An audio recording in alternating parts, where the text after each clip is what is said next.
मगर मेरे दोस्तों, जो बेटियों ने आज मामले को गलत सलत किया है, यार कैसे ना कहूं, कैसे ना कहूं। कभी संभल की खबर आती है, कभी रामपुर की खबर आती है, कभी बरेली की खबर आती है, कभी कहीं की खबर आती है। पर्दों का हटने का अंजाम ये हुआ। एक राहुल के साथ में चली गई 31 मई। आज कितनी तारीख है? 6 तारीख है। 31 मई की तारीख, 31 मई की बात है। यही जो पिछला महीना गुजरा है जून का। अल्लाहू अकबर, अल्लाहू अकबर। एक चली गई राहुल के साथ में, पता ना मारी या मार दी गई। उसका बाप जनाजे को लेकर बाकरगंज में आ गया, जहां मेरे ताजुशरिया के भाई मन्नानी मियां मदरसा चलाते हैं। अल्लाहू अकबर। उस जगह की बात है। कहा इमाम साहब से कि निकाह, मतलब ये कि इसकी नमाज जनाजा पढ़ाओ। कहा हम नहीं पढ़ा सकते, इसका खात्मा कुफ्र पे हुआ है। उसका बाप दरगाह आला हजरत पहुंचा, जहां मेरे रजा आराम कर रहे हैं। वहां के मुफ्तियों से बहस की, मेरी बेटी का नमाज जनाजा पढ़ाओ, मेरी बेटी का नमाज जनाजा पढ़ाओ। तो आला हजरत के मदरसे से तमाम उलमा ने फतवा दिया, हम तेरी बेटी की नमाज जनाजा नहीं पढ़ा सकते। वो राहुल के साथ कुफ्र में मरी है, उसका खात्मा ईमान पे नहीं हुआ है। डीएम की मौजूदगी में फातिमा की उस पहले कनीज थी वो, मगर जब मुर्तद हुई तो ऐसी जालिमा को बिना नमाज जनाजा के, बिना गुस्ल के ऐसी गड्ढों में डेलों से दाब दिया गया। मैं तुमसे कहना चाहता हूं, अगर अपनी बेटियों को इज्जत देना चाहते हो, हाथ में कुरान दे दो, हाथ में फातिमा का कल्चर दे दो, हाथ में ज़ैनब का कल्चर दे दो, हाथ में सकीना का कल्चर दे दो। अल्लाहू अकबर। कभी संभल में लड़कियां, कभी बरेली में लड़कियां। पिछले महीने, पिछले साल अक्टूबर के महीने में मुजफ्फरनगर के अंदर 44 लड़कियां साइबर कैफे के बराबर में कोचिंग सेंटर में छापा पड़ा। 44 लड़कियां पकड़ी गई। एक भी मुसलमान लड़का ना था। सारी गैर लड़कों के साथ में रंगीनियां मनाते हुए। मुझे बताओ तो सही, बेटियों के ऊपर बात ना करूं तो किसके ऊपर करूं? जब एक बेटी की इज्जत तार होती है, पूरी उम्मत मुस्लिमा, पूरी समाज का चेहरा नीचे आ जाता है। मैं तुझसे कहता हूं, लानत ऐसी जिंदगी पे। अपनी बेटी की रात में 1 बजे हॉस्पिटल में ड्यूटी मत करा। पटना में पढ़ने मत भेज, पंजाब में पढ़ने मत भेज, बिहार में पढ़ने मत भेज। होटलों में जाके, हॉस्पिटलों में जाके 1-1 बजे जाके से ड्यूटी मत कराना। अगर पढ़ाना है तो लड़के को पढ़ा। जमीन बिके तो बेच दे, दौलत बिके तो बेच दे, बीवी का जेवर बिके तो लड़के को पढ़ा ले। इसलिए कि लड़का समाज में अगर पढ़ गया तो कुर्सी पे बैठ के हिंदुस्तान ऊंचा करेगा। अगर तेरी बेटी की इज्जत चली गई तो दोबारा ना मिलेगी। मैं कहता हूं, जो बेटी अपनी इज्जत को बचा ना सकती, उसे घर में रख के जाहिर रखना कहीं ज्यादा बेहतर है जो जिस्म नवाज। हालात बहुत नाजुक है समझ में। जब कोई मर जाता है ना, हजरत अस्सलाम वालेकुम, वालेकुम सलाम, हजरत वो दामाद आए हमारे, उनसे पर्दा करूं ना करूं जी हजरत, ये मामला जी। वो दामाद आए हजरत, अब तो इतने से भी पर्दा, इतने से भी पर्दा, इतने से भी पर्दा। अरे इज्जत में कोई नया पर्दा थोड़ी आ गया। जो जीते जी पर्दा, जिन लोगों से मरने के बाद जिनसे पर्दा है। मगर अल्लाहू अकबर, अज़ीज़ान मिल्लत इस्लामिया, हालात मुसलमान के इतने बद से बदतर होते जा रहे हैं। हम अल्लाह के कुरान के करीब नहीं, मुस्तफ़ा की हदीस के मतलब ये के करीब नहीं। अल्लाहू अकबर। मैं कैसे ना कहूँ, हमारे दोस्त कहते हैं, मैं अमरिया सैदपुर में निकाह पढ़ाने के लिए जब गया, दूल्हा का निकाह पढ़ाने के लिए बैठा तो मुंह से शराब की बदबू आ रही है। आपने कहा मैं निकाह नहीं पढ़ाऊंगा, तो शराब पी के आया, तौबा कर, गुस्ल कर। कहता है कि निकाह पढ़ाओ। उसके 4 भाई और आए, 5 के 5 शराब पिए नशे में धुत थे। मुसलमानों की शादियां हो रही हैं, इन लड़कों की जाके जंगलों में बियर की पेटियां शराब खुल रही है। ये नाच रहे हैं नंगा नाच, वहां जाके बियर पी रहे, शराबें पी रहे हैं। क्या मुसलमान का ये घराना था? हुसैन का ये घराना था, हुसैन से ये मोहब्बत का वादा था। मुसलमान की शादियों में लड़कियां नाचे, मुसलमान की शादियों में लड़के नाचे, मुसलमान की शादियों में बेहयाई का नंगा नाच नाचे। कौन सी हदीस के इशारे से तुम्हें ये मिल गया कि लड़के को दूल्हा को रोककर होटल में घुस के गेट पे बेहयाई का नंगा नाच नाचा जाए? कौन सी कुरान की आयत से तुम्हें इशारा मिल गया? जो 2-3 दिन पहले मेरे फुफेरे खलेरे सब 100-150 रुपए की टी-शर्ट लाने के बाद पीले कपड़ों में हो गए, लड़कियां पीले कपड़ों में हो गई। मार दिया तुमने जीते जी बाप को। कमाते कमाते बाप पागल हो गया, बेटा सऊदी से भेजते भेजते पागल हो गया। कोई दिल्ली में गया, कोई कलकत्ता में गया, भाई पैसे के खातिर बहन की शादी में ना आ सका।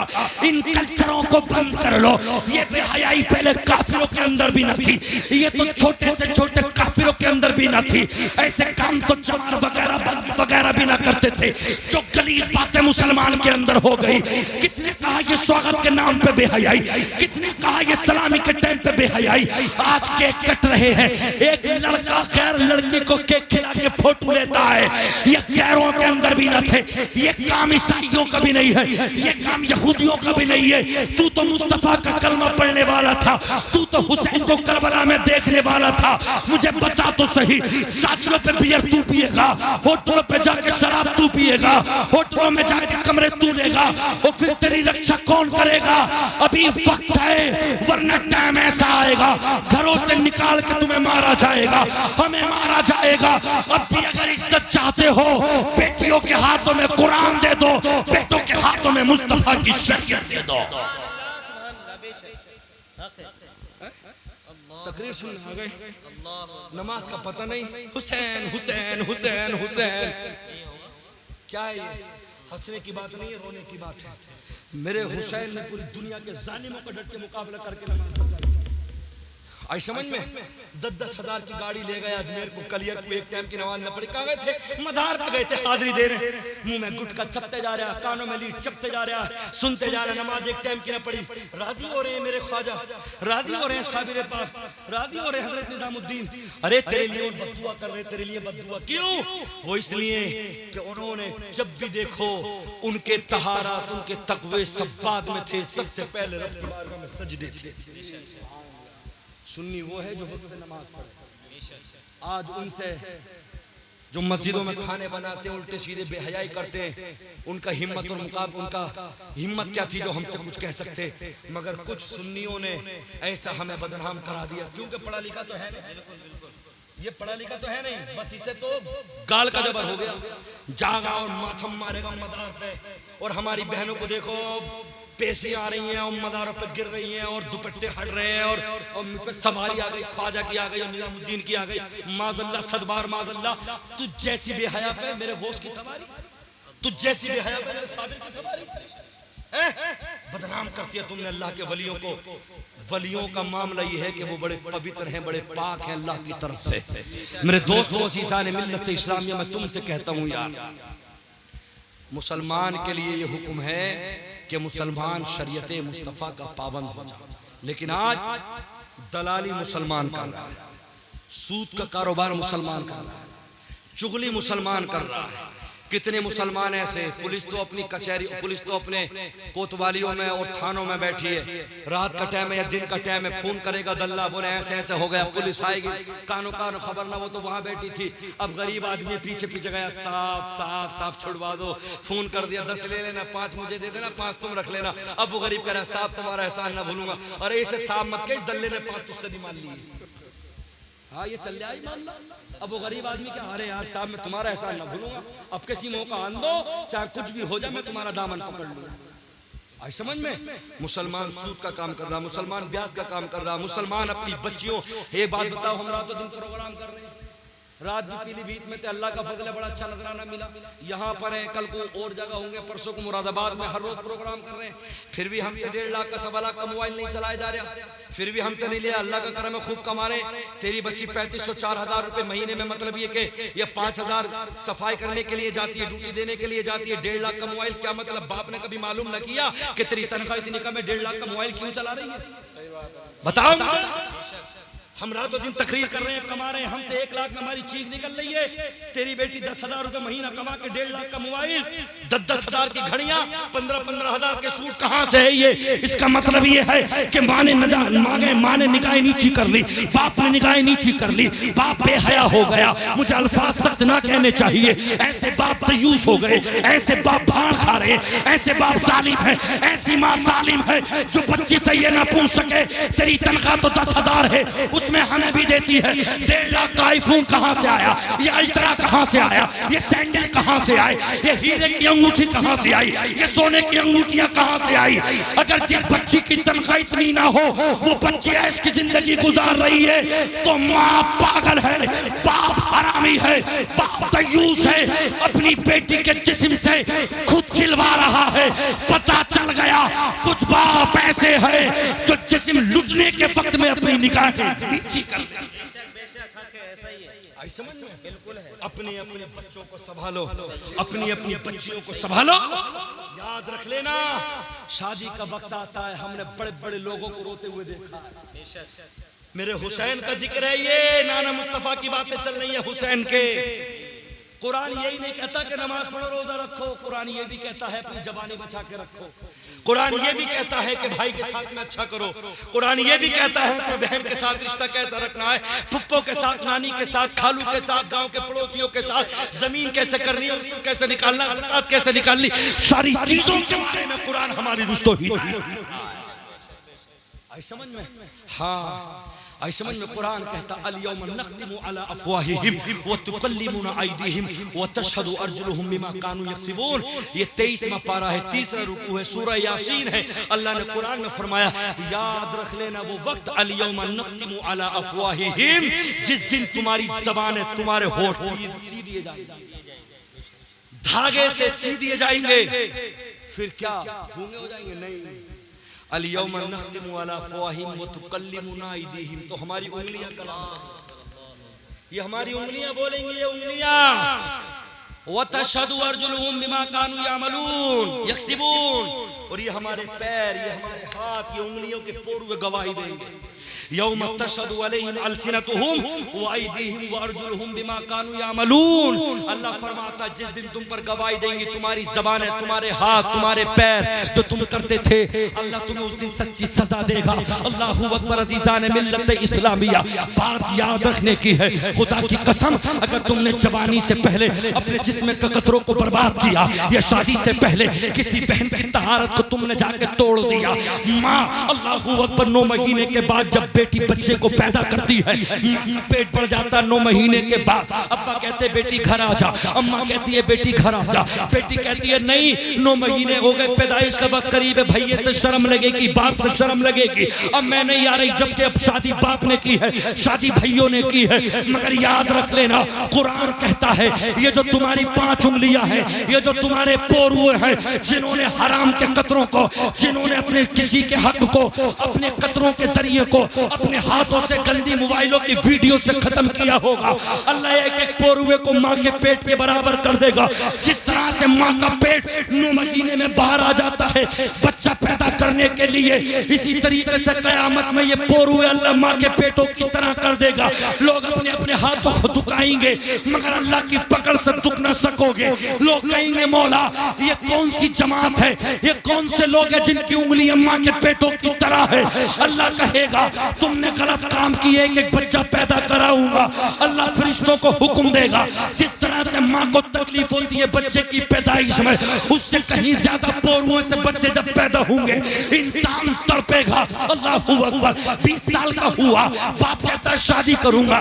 25 साल का हुआ, बाप कहता है शादी करूंगा। मगर जब शादी कर दी तो जाके हकीमों के पास गिर गया, शिफाखानों के पास गिर गया, मुझे बचा लो तलाक हो जाएगी। मेरे अंदर मर्दाना ताकत कुव्वत खत्म हो गई। मैंने मोबाइलों के जरिए बर्बाद कर लिया अपने आप को, मैंने हाथों के जरिए बर्बाद कर लिया अपने आप को। मैं तुम्हें बताऊं, ये बात बाप नहीं बताएगा, ये बात माँ ना बताएगी, ये आलिम बताएंगे तुम्हारी जिंदगी सुधारने के लिए।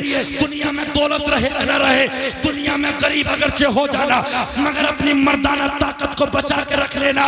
अल्लाह ताला के नजदीक भी बेहतर रहेगा, मोहम्मद के नजदीक। आई समझ में? वो नंगे नाक है। आई समझ में? आसिफ कमाली साहब फरमाते, आसिफ सैफी साहब बहुत बड़े हिंदुस्तान के नाज़िम हैं, वो कहते हैं हम गुजरात गए प्रोग्राम में, स्कॉर्पियो हमने कर लिया एयरपोर्ट से, हमने कहा यार हमें रिटर्न कर देना, हमें फ्लाइट पकड़नी है। कहा हुजूर रिटर्न नहीं करूंगा आपको, कहा डबल पैसे ले लेना। कहा हुजूर नहीं, क्या काम है भाई तुझे ऐसा रिटर्न पैसे में भी हम भर्ती ले रहे फिर भी नहीं ले रहा। सुन लो आसिफ सैफी साहब की बात, वो कहते हैं जब हमने उससे कहा कि भाई बात बता तू हमें वापस लेके क्यों नहीं जाएगा, कहा हुजूर बताने लगा तो दिल फट जाएगा, वो सुनने की कुव्वत और ताकत कहां से लाओगे, कहा बात तो बता बात क्या है, कहा हुजूर मेरी गाड़ी कॉलेज पे लगती है, हुजूर रात में मेरी गाड़ी कॉलेज पे लगती है, लड़कियों को पार्सल करता हूँ, सुबह से सूरज चमकने से पहले पहले उनको वापस लेके आता हूँ, और हुजूर एक भी गैर मुस्लिम लड़की नहीं है, एक भी हिंदू लड़की नहीं है, सारी कॉलेज की लड़कियां मुसलमान हैं और सब रात में पैसा कमाने के लिए जिस्म बेचती हैं। हुजूर मैं तुम्हारे साथ में डबल किराया नहीं ले सकता, अगर मैं नहीं गया तो मेरी गाड़ी हट जाएगी, बताओ तो सही है हमारे समाज में क्या क्या है ये हमारे समाज में, ये खुदा की कसम आंखों में आंसू निकलते हैं, आंसू निकलते जिस होटल में जाके देखो, अल्लाह अकबर, हमारी बेटियां इसलिए थी, हमारी बहनें इसलिए थी, लेकिन बाप भी शर्मा गया, शादी हो रही है कोई बात ना, महल्ले की लड़की उसकी खलेरी नहीं बनाया, उसकी फुफेर कोई बात ना, एक दिन की तो बात है, एक दिन की बात सारी जिंदगी रुलाएगी, चश्मे लग गए, बिंदियां लग गई, साड़ी बनने लगी, होटलों में जाके 10-10 हजार रुपए ब्यूटी पार्लर में देने लगी, जबकि कुरान कहता है खलक़स समावाति वल अर्ज़ बिल हक़्क़ि व सव्वरकुम फ़अहसना सुवरकुम व इलैहिल मसीर, अल्लाह फरमाता है मैंने जमीन और आसमान को हक के साथ बनाया, खूबसूरत बनाया, आसमान को बनाया तो खूबसूरती के लिए सितारे दे दिए, जमीन को बनाया तो मैंने हरियाली दे दी, और जब तुम्हारे चेहरे बनाए तो मुझसे बेहतर कोई नहीं बना सकता। बेशक बेशक उन्हीं अल्लाह के चेहरों पे जाके अस्पतालों हॉस्पिटलों, मतलब ये कि ब्यूटी पार्लरों में जाके वो गंदी कमीनी लड़कियां जो कभी ना अल्लाह को याद करती ना रसूलुल्लाह को, उनके गंदे हाथ डोरा लेके कभी पलक है कभी आंख है, कभी मतलब ये कि रुखसार के गालों के बाल पूरी बेहयाई के साथ में, खुदा की कसम कुल्लमा अरादू अन यखरुजू मिनहा मिन गम्मिन उरीदू फीहा, अल्लाह पाक फरमाता परवरदिगार आलम याद रख लेना जिस दिन जहन्नम के अंदर डाला जाएगा, और जब जहन्नम के कोयलों से और जब उसकी जहन्नम की कैंची से जब इनके चेहरों को काटा जाएगा, याद रख लेना चीख निकल जाएगी, उस दिन ये कहेंगी अल्लाह हमसे गलती हो गई, लेकिन उस दिन रब फरमाएगा इन पे अज़ाब करो, इसलिए कि ये गैरों के मर्दों के हाथ अपने चेहरों पे लग जाते। बेशक बेशक वापसी का कोई रास्ता नहीं, समझ वापसी का कोई रास्ता ना होगा, दुनिया अभी मान जाएगा, भैया की भी नजर नीचे हो गई, अब्बा की भी नीचे हो गई, कोई कुछ कहने वाला ना ही नहीं, अपने घर तो अपने घर, भैया का सेरा गया तो मस्जिद में ड्रोन कैमरा है, सबके बाल खत्म है, मस्जिद के दरवाजे पे वीडियो बन रही है मुसलमान की बहनों है। हजरत रोने की चीजें हैं ये दिल फाड़ने वाली चीजें हैं, अपना घर तो घर, अल्लाह का घर भी महफूज ना रखा, सारी लड़की आई बाल खोल के मस्जिद के गेट पे, क्या करना भैया निफिल पढ़ने आया है, भैया निफिल पढ़ने आया है, तो जिसे भी देखो 40 साल 50 साल 20 साल साहब पे दुपट्टे खत्म, ऊपर ड्रोन कैमरा उड़ा दिया, वो गैर के हाथ में वो रिमोट से वीडियो बना रहा, अब क्या है शादी के बाद अरे ये मस्जिद है, ये मस्जिद का दरवाजा आ गया, ये वो खड़ी है, वो शर्म करो शर्म करो। हजरत फातिमा के बेटे ने कैसे करबला में दीन मुस्तफा को बचाया, हजरत अली अकबर की बोटियां लाए, हजरत अली असगर का जनाजा लाए, हजरत अब्बास के कटे बाजू लाए, खुदा की कसम तुम्हारी तरह तुम्हारी जिंदगी नहीं, मेरे हुसैन की जिंदगी को अपनाओ, कैसे हुसैन की बेटियों ने से करबला में कट गई, हुसैन का सर भी नहीं है, अली अकबर का सर भी नहीं है, अली असगर का सर भी नहीं है, कासिम का सर भी नहीं है, अब्बास का सर भी नहीं है, जिसे मुस्तफा ने अल्लाहू अकबर कुरान के पारे कहे हो, जिसे आला हजरत ने नूर कहा हो, उनके बच्चों के चेहरे काट लिए गए, उनके बच्चों के जिस्मों को काट लिया गया, मगर फरियादा फातिमा की बेटी ज़ैनब को देखो, सकीना को देखो, खुदा की कसम इन बच्चियों ने कहा था जिस्म कट गए भैयों के तो कट गए, सब्र कर लिया, मगर अल्लाह इतनी ताकत दे दे जो हमारे सरों से दुपट्टे ना हटे, अल्लाह इतनी कुव्वत दे दे जो फातिमा का लिबास ना हटे। अरे वो तो वो फिलिस्तीन की बेटियों ने कहा था, अभी का बयान है, अभी का बयान, अल्लाह जब हमारे सुबह में मलबे उठे तो हमारा जिस्म कोई ना देखे, हमारी पिंडली कोई ना देखे, हमारे हाथ कोई ना देखे, ताकि फातिमा की कनीज़ें आज भी जिंदा है, दुनिया को पता चल जाए, जो गंदियां लड़कियों पे नाचने वाली है उनको नाचने दो, हम फातिमा की कनीज़ें हैं, 70-80 साल से बम गिर रहे हमारे ऊपर, हमने आज तक अपने सरों को नहीं हटाया, अपने सरों से दुपट्टा नहीं, क्यों? जब करबला में हुसैन के कटे सर को देखकर फातिमा का दुपट्टा ना हटा, बेटी ज़ैनब का, सकीना का, शहरबानों का, तो हम भी उन्हीं की कनीज है, मर जाएंगे मिट जाएंगे, मगर सरों से दुपट्टे खत्म नहीं। आई समझ में? हमारे घर के तो हालात में अल्लाह खैर करे। एक में सुनना, एक जगह आदमी ने कह दी, कोई आ गया साथ में, अरे बोले कल पे कभी सर पे दुपट्टा भी रख लेकर, बरकत आ जाए रोटी बना के। तुम बैठ जाए, हाँ गर्मी में खिला रही हूँ तुम्हें गिरदे बना के, लो बनाओ। ये अल्फाज है ये, आई समझ में। खुदारा अपनी बेटियों को मुस्तफा का पैगाम, खुदारा अपने बच्चों को हजरत हुसैन की मोहब्बत उनके सीने में डाल। मेरा जुब्बा, मामा, मेरा बनियान, मेरी टांगे सब पसीने में भीग गई। तकरीर करना कोई आसान काम नहीं है। गुर्दों पे, लीवर पे, फेफड़ों पे बहुत जोर पड़ता, तब जाके मुकर्रिर बोलता। और हमें रातों रात जगना, तुम एक रात जग जाओ 4 दिन पूलोगे। और हमें एक महीना हो जाता, रबीउल नूर में भी, मुहर्रम में भी, बड़ी 11वीं शरीफ में भी, दस्तारबंदी के जब रमजान से पहले जलसे होते, ये अल्लाह ताला की तरफ से ताकत और कुव्वत होती है। वरना तुम एक दिन जाके तुम्हारा आवाज भी बैठ जाएगा, जिस्म हाथ पैर दर्द करने लगेंगे। लेकिन ये अल्लाह का करम है कि अल्लाह रोजाना बोलने की कुव्वत दे देता। आई समझ में। मेरे दोस्तों, उलमा की मेहनतें बहुत है। मैं तुमसे कहता हूँ यारो, मेरे मुसलमान बच्चों को देखो पागल होते जा रहे हैं। टी शर्ट ला रहा तो किसी पे कौवा छप रहा, किसी पे चील छप रही है, किसी पे कुत्ता छप रहा। अरे भैया मत खरीद के ला, इससे नमाज भी ना होगी। वो कपड़ा पहन जो मुस्तफा ने बताया। नमाज पढ़ने चला गया, चील छप रही है। बेल्ट खरीद के लाया, उस पर कुछ छप रहा। टोप लाया, उससे नमाज पढ़ रहा तो उस पर पूमा का कुत्ता छप रहा, टाइगर छप रहा। अरे खुदा के बंदे, तू हुसैनी है तो कम से कम लिबास भी देख के। जिस मुसलमान के बच्चों को देखो तो पागल हुआ फिर जा, चील उड़ रही है, पीछे चील उड़ रही है। आई समझ में। बहनों को देखो तो वो सर के दुपट्टे, अल्लामा सदरुल शरिया बहार शरीयत में फरमाते हैं, नमाज ऐसे दुपट्टे से पढ़े बहने, अगर इतना बारीक दुपट्टा जिससे बालों की स्याही दिख गई तो नमाज ना हो। दुपट्टा इतना मोटा ओढ़े, चादर ओढ़ के नमाज पढ़े, या ये गट्टे दिख गए या हसली दिख गई तो नमाज ना होगी। असर नौ दोबारा पढ़े। और आज 99% अल्लाह का करम है कि यहाँ तक भी हो जाता, वरना यहाँ तक आ गए ये और कट जगने तो यहाँ तक भी जो बड़े अमीर लोग हैं ना मुसलमानों में, जिनके घर में अल्लाह रसूल का जिक्र नहीं होता, उनके यहाँ तक आ गए। और जो हमारे देहात में मुसलमान है, अल्लाह का करम है कभी यहाँ तक है मामला। जबकि फरमाया कि ये जो गट्टे ये और ये जो हसली है, ये अगर दिख गई नमाज पढ़ते हुए तो मुसलमान की बच्ची की नमाज ना। तो खुदा के वास्ते 2-3 जोड़ी कपड़े तो ऐसे बना लो जिससे तुम्हारी नमाज हो जाए। चलो सब कपड़े तो तुम नहीं बनाओगे, नहीं मानोगे, लेकिन 2-3 जोड़ी कपड़े तो खुदा के वास्ते सैयदा फातिमा का तुम्हें सदका ऐसे कपड़े बना लो कि जिससे तुम्हारी नमाज हो जाए। हाँ, शबे कदर, शबे बरात, शबे मेराज या यौम आशूरा छतों पे खड़ी हो गई। यार तेरे कितने निफिल हो गए बताइए रे, तेरे कितने निफिल हो गए, तूने कितनी पढ़ ली? अरे खुदा की बंदी अल्लाह की इबादत कर रही है, छतों पे से डकारे कर रही है। औरत का मामला है, घर में एक तरफ मुसल्ला बिछा ले, वहीं पे बैठ के अल्लाह की इबादत करे। औरत का मतलब छत पे निफिल पढ़ने का नहीं है, औरत का मतलब छत पे जाने का नहीं है। औरत का मतलब ये है कि हर एक माँ, हर एक बहन अपनी जगह एक जगह मुसल्लत कर ले, वहां पे खुशबू भी दे, उस जगह पैर न जाए, न जानवरों के न हमारे, एक कोने में नमाज की जगह बना ले साफ, वहां नमाज पढ़े। ना कि ये आज गर्मी है इस कोने पे, कल उस कोने पे, कल उस कोने पे, पब्लिक छतों पे बैठ रही है, देख रही है फुला की बहू नमाज पढ़ रही है, फुला की बेटी नमाज पढ़ रही है। ये कोई नमाज नहीं है, नमाज वो है जो सैयदा फातिमा ने पढ़कर दिखाई।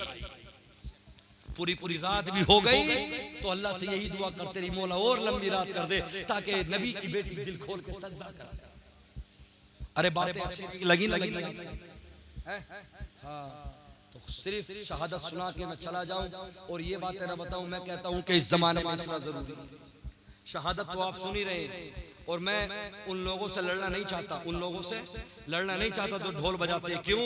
कि जो गलत रास्ते पे होता है ना, वो आलिमों को गालियां भी दे देता है, वो मार भी देता है, वो ये कहता है कि लाओ बुला के लाओ कौन सा मुल्ला। हाँ, मैंने खुद देखा है जिन लोगों को ढोल बजाने का शौक होता है, मुहर्रम मनाने का, उन्होंने समझाओ ना तो डायरेक्ट गालियां देते हैं। वो लोग गालियां देते हैं, उलमा की बदतमीजियां करते हैं। तो मैं कहना चाहता हूं जो कर रहे हैं अल्लाह उन्हें हिदायत दे, लेकिन आप मत जाना है। अगर तुम्हारा बाप मरा हो तो तुम 10वें में ढोल बजा सकते हो, तुम्हारा भैया मरा हो तो क्या तुम 3 में ढोल बजा सकते हो, तुम्हारा बाप मरा हो तो क्या तुम लंगाड़े बजा सकते हो घर पे? यारो, मेरे हुसैन की शहादत पे ये लोग तमाशे करते हैं, ढोल बजाते हैं, से कपड़ा बांध लेते हैं, उसके बाद में तमाशा करते हैं। अल्लाह से दुआ करो कि अल्लाह उन्हें हिदायत दे दे, अल्लाह उन्हें हिदायत दे दे। मेरे दोस्तों, तुम में से कभी कोई लंकाड़े बजाने मत जाना। दुनिया कुछ कहेगी, कुछ कहेगी। मैं ये कहता हूं कि ये मातम करना यजीदियों का, कुत्तों का तरीका है, ये हमारा तरीका है। आई समझ में? बस अल्लाह से मैं दुआ करता हूं कि अल्लाह अपने नबी के सदके से हमें इज्जत दे, ईमान दे, मुसलमान हर तरफ कमजोर। हर तरफ अपने अमाल से, वरना तो मुसलमान वो भी थे कि कम थे जिनकी हम तारीखें पढ़ रहे हैं, खुदा की कसम कैसरो किसरा ने उनके कदम चूमे, कम थे जिधर को निकल गए। आई समझ में? तो मुल्क फतह कर लिए, लेकिन हमें शराबें छोड़ ली होंगी, जुआ अब मतलब बस हो गया, शराबें छोड़ ली होंगी, जुआ छोड़ना होगा, सूद ब्याज का काम खत्म करना होगा। हाँ बिल्कुल, वो मुसलमान ही नहीं जो सूद पे पैसे उठाता, उसकी नमाज़े जनाजा ही नहीं, उसे अपने कब्रिस्तान में दफन होने की इजाजत ही नहीं जो मुसलमान सूद पे ऐलानिया पैसे उठाता हो। मेरे दोस्तों, हमारी जिंदगी बड़ी अच्छी है, अल्लाह से दुआ है।